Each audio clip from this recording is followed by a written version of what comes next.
Hello बच्चों, आज हम लोग क्लास सिक्स का चैप्टर 10 यानी सजीव और निर्जीव पर आ चुके हैं। क्लास 6 से लेके क्लास 12 तक की इस चैनल के माध्यम से बेहतरीन तैयारी कराई जाती है।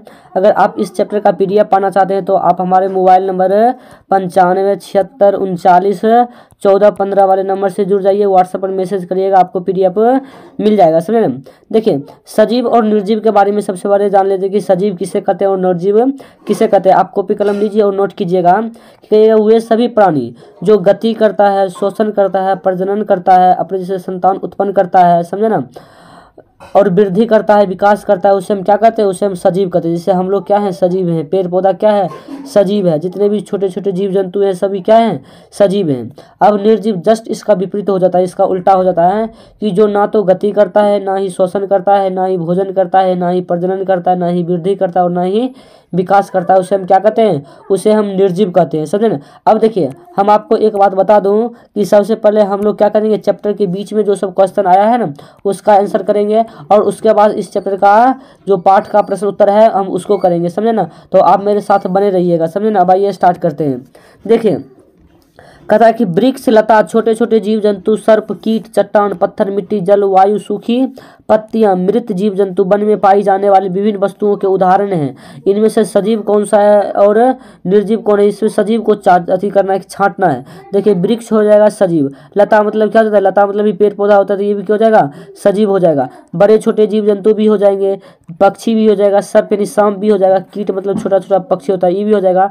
देखिए, चट्टान नहीं होगा, पत्थर नहीं होगा, मिट्टी नहीं होगा, जल नहीं होगा, वायु नहीं होगा, सूखी लकड़ी नहीं होगा, ये सब निर्जीव है। क्या है, निर्जीव। पत्तियां, पत्तियां तो सजीव है, पत्तियां क्या है, सजीव, इसकी भी वृद्धि होती है, लेकिन अगर पत्तियां टूट गई तो वो क्या हो जाएगी, निर्जीव हो जाएगी। मृत जीव जंतु ये भी निर्जीव है, वन में पाई जाने वाली विभिन्न वस्तुओं के उदाहरण हैं। समझे ना। अब ये सजीव में क्या क्या लिखिएगा, वृक्ष लिखिएगा, लता लिखिएगा, छोटे बड़े जीव जंतु, पक्षी, सर्प और कीट लिखिएगा। वहीं निर्जीव में आप क्या लिख सकते हैं, चट्टान, पत्थर, मिट्टी, जल, वायु, सूखी पत्तियां एवं मृत जीव जंतु लिख सकते हैं। अब आइए आगे देखते हैं क्या कहता है। कहता है, हमें कैसे पता चलता है कि कोई वस्तु सजीव है। तो आप कहिएगा, सजीवों के कुछ लक्षण सामान्यतः ऐसे होते हैं, वो शोषण करते हैं, वृद्धि करते हैं, उद्दीपन करते हैं और प्रजनन करते हैं और गति करते हैं, आदि सब क्रियाएं करते हैं। क्या कहते हैं, आदि सब लक्षण विद्यमान होते हैं, उसे हम कह सकते हैं कि वो वस्तु क्या है, सजीव है। कहता हम निर्जीव एवं सजीवों में विभेद किस प्रकार करेंगे। तो आप कहिएगा, निर्जीव तथा सजीव में विभेद हम उनके गुणों और लक्षणों के आधार पर करेंगे। सजीवों में कुछ सामान्य लक्षण होते हैं जो निर्जीव में नहीं होते हैं, इसी से हमें इनमें विभेद करते हैं। जैसे मेज और कुर्सी निर्जीव है, इसमें वृद्धि, शोषण, प्रजनन आदि अनुक्रियाएं नहीं होती है।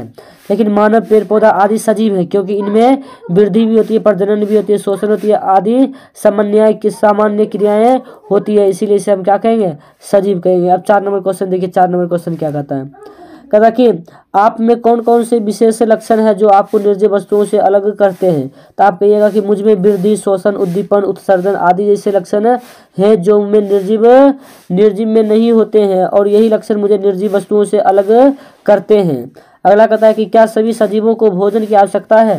देखिए, जितना भी सजीव है सबको भोजन की आवश्यकता होती है। तो आप कहेगा, हाँ, सभी सजीवों को भोजन की आवश्यकता होती है। सजीवों के लिए भोजन नितांत आवश्यक है। भोजन से सजीवों की ऊर्जा मिलती है तथा विभिन्न अंगों की क्या होती है, वृद्धि होती है।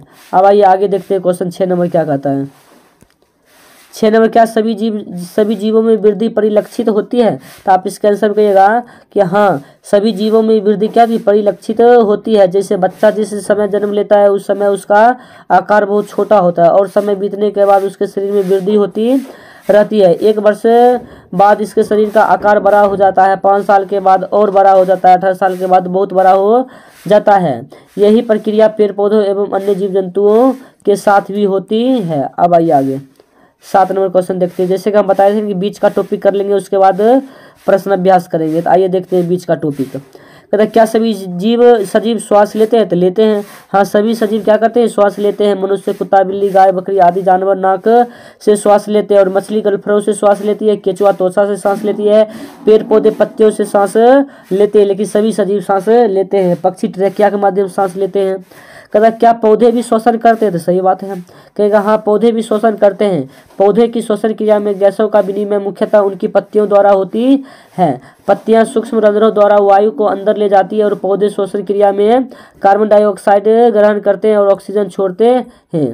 अब अगला 9 नंबर कहता है कि क्या निर्जीव वस्तुएं श्वसन करती है, तो नहीं, निर्जीव वस्तुएं कभी श्वसन नहीं करती है, समझे ना। अब आइए अगले क्वेश्चन देखते हैं। कहता क्या सभी सजीव उद्दीपन के प्रतिक्रिया अनुक्रिया करते हैं, कहिएगा हाँ सभी सजीव उद्दीपन के प्रति अनुक्रिया करते हैं, जिससे कांटा अथवा नुकीला वस्तु चुभने पर अनायास आह की ध्वनि निकलती है। पौधों को कमरे में रखने पर वे प्रकाश की ओर वृद्धि करते हैं, तो इस प्रकार ये उद्दीपन करते हैं। अब आइए चैप्टर पर आ गए। जैसा कि हमने बताया था कि बीच का टॉपिक करने के बाद इसके हम क्वेश्चन आंसर को समझेंगे। तो हम आ चुके हैं अब क्वेश्चन आंसर पर, तो बने रहिएगा थोड़ी देर। और कहता निम्नलिखित में से कौन सा निर्जीव है। गाय देखिए सजीव है, घोड़ा सजीव है, पेड़ पौधा सजीव है, रेलगाड़ी क्या है, निर्जीव है। कहता निम्न में से कौन सा सजीव है, तो बीज क्या हो जाएगा, सजीव हो जाएगा। कहता सजीवों के मुख्य लक्षण क्या नहीं है। देखिए सजीव के लक्षण श्वसन करना है, वृद्धि करना है, प्रजनन करना है, लेकिन स्थिरता नहीं है। लेकिन पेड़ पौधा क्या करते हैं, स्थिरता बनाए रखते हैं, तो मुख्य लक्षण इससे नहीं आते हैं, समझे ना। अब आइए अगला देखते हैं। कहता पौधा अपना भोजन निम्न क्रिया द्वारा स्वयं बनाते हैं, तो पौधा अपना भोजन किस क्रिया द्वारा बनाते हैं, तो आप इसके आंसर में क्या कहिएगा, प्रकाश संश्लेषण की क्रिया द्वारा बनाते हैं। कहता निम्न किस पौधे की पत्तियां छूने पर अचानक सिकुड़ जाती है, तो छुई मुई का पौधा। बीच का टॉपिक में आप पढ़िएगा, छुई मुई के पौधे। अब आइए ये सब भरना है, क्या करना है, भरना है। देखिए कैसे भरेंगे। कहता सजीव डैश द्वारा अपने समान जीवों की संतति उत्पन्न करता है, कहिएगा प्रजनन की क्रिया द्वारा। कहता सजीवों को कार्य करने के लिए डैश की आवश्यकता होती है, तो उसको ऊर्जा की आवश्यकता होती है। किसकी आवश्यकता होती है, ऊर्जा की आवश्यकता होती है। कहता सजीवों में ऊर्जा उत्पन्न होने के लिए भोजन तथा डैश की आवश्यकता होती है, भोजन के साथ साथ श्वसन की भी आवश्यकता होती है। कहता कि विषैले, यहाँ विपैले लिखा गया, विषैले होगा, लिखने में एक लड़का है वो टाइपिंग गलत कर दिया होगा, समझे। विषैले दूषित पदार्थ डैश क्रिया द्वारा शरीर से बाहर निकलता है, तो उत्सर्जन क्रिया द्वारा क्या होता है, बाहर निकलता है। अब थोड़ा बहुत तो गलती हो ही जाती है, तो टेंशन मत लीजिएगा। कहता सजीव तथा निर्जीव में किन्हीं 5 अंतरों को स्पष्ट कीजिए। तो आप कहिएगा सजीव तथा निर्जीवों में 5 अंतर निम्नलिखित हैं। सजीव भोजन करते हैं लेकिन निर्जीव भोजन नहीं करते हैं। सजीव वृद्धि करते हैं लेकिन निर्जीव वृद्धि नहीं करते हैं। सजीव शोषण करते हैं लेकिन निर्जीव शोषण नहीं करते हैं। सजीव उत्सर्जन करते हैं लेकिन निर्जीव उत्सर्जन नहीं करते हैं। फिर कहिए सजीव अपने जैसा जीव पैदा करते हैं लेकिन निर्जीव अपने जैसा जीव पैदा नहीं कर सकते हैं। और भी बहुत सारा लिख सकते हैं, जैसा कि हमने पहले आपको बता रखा है।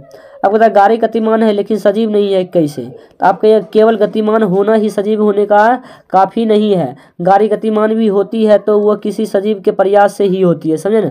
फिर गाड़ी शोषण नहीं करती है, जैसा गाड़ी पैदा नहीं करती है और उसमें उद्दीपन के प्रति कोई अनुक्रिया नहीं होती है। इन्हीं सब कारणों से गाड़ी सजीव नहीं है, समझे ना। खाली वो गति करना ही सजीव नहीं होता है, बहुत सारा लक्षण होता है, उसमें भी मैच करना चाहिए, समझे। एक लक्षण होने से थोड़ी हो जाएगा। अगर मछली सजीव है, इनके पक्ष में तर्क प्रस्तुत कीजिए। कहेगा मछली सजीव है, संजीव होगा, सजीव है, इसके पक्ष में निम्नलिखित तर्क दिए जा सकते हैं। कहेगा मछली भोजन करती है, यह जन्म के बाद वृद्धि करती है, मछली शोषण करती है, यह गति करती है और यह अपने जैसा जीव पैदा करती है, इसीलिए ये क्या है, सजीव है। अब आइए अगला क्वेश्चन देखते हैं। कहता आपकी कक्षा में रखे मेज कुर्सी निर्जीव है, तर्क दें।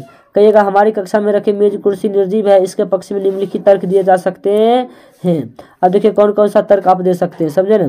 कहिएगा मेज कुर्सी भोजन नहीं करते हैं, मेज कुर्सी श्वसन नहीं करते हैं, मेज कुर्सी उत्सर्जन नहीं करते हैं, ये बिना खाए गति ये खराकाए गति भी नहीं करते, बिना खसकाए गति भी नहीं करते, ये अपने जैसा मेज कुर्सी पैदा नहीं करती है। ये सब तर्क दे दीजिएगा। अब अगला देखिए, अगला क्या कहता है। कहता किसी ऐसे निर्जीव वस्तु का उदाहरण दीजिए जिसमें सजीव के 2 लक्षण परिलक्षित होते हैं। देखिए कहिएगा मोटर, कार या बस। देखिए निर्जीव होते हुए इन्हें सजीवों की भांति भोजन और पेट्रोल यानी डीजल की आवश्यकता होती है और ये गति द्वारा एक स्थान से दूसरे स्थान चले जाते हैं, भली भांति गति करते हैं और यांत्रिकी क्यों ना, भले यांत्रिक है लेकिन गति तो करते हैं। सजीव का 2 लक्षण मिलना, यह निर्जीव है लेकिन सजीव का 2 लक्षण क्या होता है, मिलता है, समझे ना। अब आइए 8 नंबर क्वेश्चन देखते हैं। कहता कि निम्न में से कौन सी निर्जीव वस्तुएं कभी सजीव का अंश थी। मक्खन, चमड़ा, मृदा, ऊन, बिजली, बल्ब, खाद, तेल, नमक, तेल, सेब, रबर। देखिए आप इसमें कह सकते हैं कि जो मक्खन है, मक्खन भी है, चमड़ा भी कहीं ना कहीं होगा, गाय का बनता है, समझे, चमड़ा होगा। मक्खन दूध का बनता है, दूध गाय से आता है। और उसके बाद कहिएगा आप ऊन हो जाएगा, ऊन भेड़ बकरियों से प्राप्त होता है। और उसके बाद खाद तेल, देखिए खाद तेल यानी पेड़ पौधे से प्राप्त होता है। रबर हो गया, सेब हो गया, ये सब क्या होती है, ये सब किसी न किसी समय क्या था, सजीवों का अंश था। अब ये अगला देखते हैं। कहता सजीवों के विशिष्ट लक्षण को सूचीबद्ध क्या कीजिए। कीजिए। तो कहिएगा सजीवों के विशिष्ट लक्षण की सूची निम्नलिखित है।